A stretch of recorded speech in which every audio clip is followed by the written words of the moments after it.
ลูกหลานเอ้ย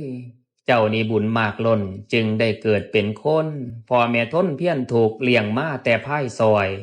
ขอให้กุมารหน่อยคานิ่งถึงดอกหนี้เก่าเฮ้าเป็นหนี้เพิ่นใบหลายตื่อดอกติวตัน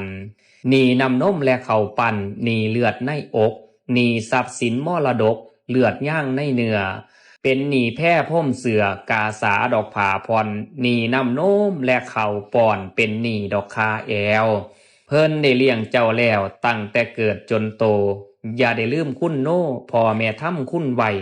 อย่าได้บืนไปหน้าล่าหลังดอกคือตุนให้คิดเบิ่งแต่พูนไผเลี้ยงจังใหญ่มาข้าเพิ่นเลี้ยงแต่น้อยอย่าได้ปล่อยไล่ปะเด้อคุณบิดามารดาเกิงดินกับฟ้าขอให้บุตรตาหลาบุตรตีได้เลี้ยงเพิ่นได้เลี้ยงใหญ่แล้วให้เฮาเลี้ยงตอบแทน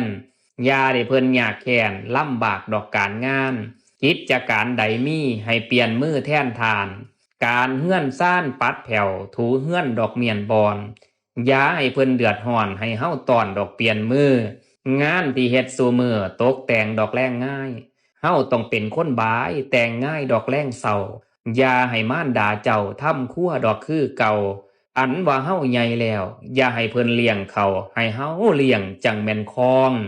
งานใดๆกัดต้องทำซอยแท่นต่างการถากถามทำหน้าให้สวนดอกม่วนอ้อย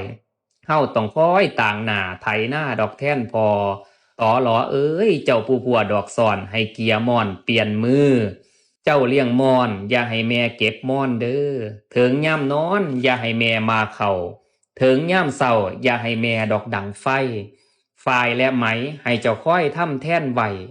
ไหมหรือฝ่ายให้จับบ่ายดอกต่างแม่แพ้และฝ่ายไล่ลัวให้ตำท่อ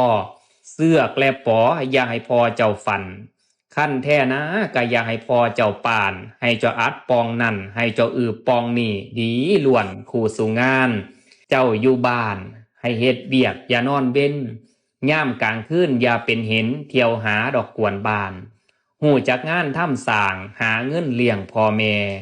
ย้ำเพิ่นเฒ่าเพิ่นแก่ให้ลูกหาเฮ็ดเลี้ยงเสบียงเข้าดอกเครื่องของลูกนั่นต้องเป็นผู้แลนดอกหาเงินเป็นผู้เดินหางานพ่อแม่คอยอยู่ทางบ้านอย่าสุมั่วเมาข่านการงานบ่สร้างก่อฝ้าวตอบแทนคุณแม่พอยาสุล่อมือนี่นั่นคันเพิ่นตายแล้วสิแอวหาเด้ลูกหลานเอ้ยคำแพงเอ่ย